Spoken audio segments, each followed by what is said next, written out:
warahmatullahi wabarakatuh. Perkenalkan, nama saya Cinta Febridia Chandra, NIM 2430109008 dari PIAUD A. Pada kesempatan kali ini saya akan membahas perkembangan otak anak laki-laki dan perempuan.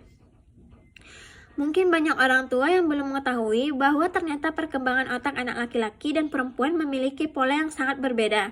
Nah, di video kali ini kita akan melihat perbedaan berdasarkan tahap usia, seperti yang ditunjukkan pada gambar-gambar berikut. Teman-teman, otak manusia terdiri dari dua belahan, yaitu otak kiri dan otak kanan. Otak kiri biasanya lebih berperan dalam hal logika, bahasa, dan analisis, sedangkan otak kanan lebih berhubungan dengan kreativitas, emosi, dan imajinasi.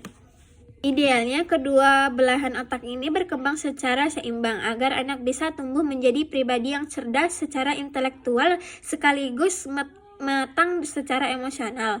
Sekarang marilah kita lihat perbedaan perkembangan otak anak laki-laki dan perempuan. Pada anak perempuan, sejak usia 0-6 tahun, perkembangan otak kiri dan otak kanan sudah terlihat seimbang. Artinya, sejak dini mereka sudah bisa menggunakan kemampuan logika sekaligus kreativitas secara bersamaan.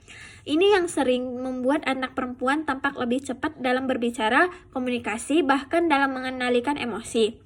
Sedangkan pada anak laki-laki, perkembangan otak tidak langsung seimbang sejak dini. Dari usia 0-18 tahun, terlihat bahwa salah satu belahan otak berkembang lebih dominan dibandingkan sisi lainnya.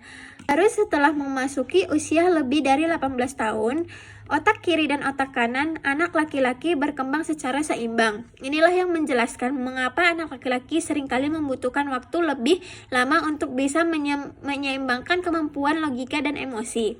Dari penjelasan ini, kita bisa menyimpulkan bahwa perbedaan perkembangan otak antara anak laki-laki dan perempuan adalah hal yang alami. Anak perempuan cenderung lebih cepat matang secara emosional dan sosial sejak kecil. Sedangkan anak laki-laki biasanya lebih menonjol di satu sisi otak, misalnya adalah kemampuan spesial, motorik, atau logika tertentu. Sebelum akhirnya mencapai keseimbangan di usia dewasa muda.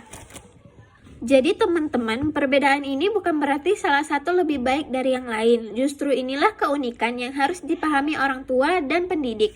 Dengan mengetahui perbedaan perkembangan otak ini, kita bisa memberikan stimulasi yang tepat sesuai kebutuhan anak. Untuk anak perempuan, berikan ruang untuk terus mengasah kreativitas dan logika secara seimbang. Sedangkan untuk anak laki-laki, berikan kesabaran dan dukungan, serta karena mereka butuh waktu lebih lama untuk mencapai keseimbangan otak kiri dan otak kanan. Semoga penjelasan ini bermanfaat untuk kita semua, khususnya para orang tua dan pendidik. Sekian dari video saya. Assalamualaikum warahmatullahi wabarakatuh.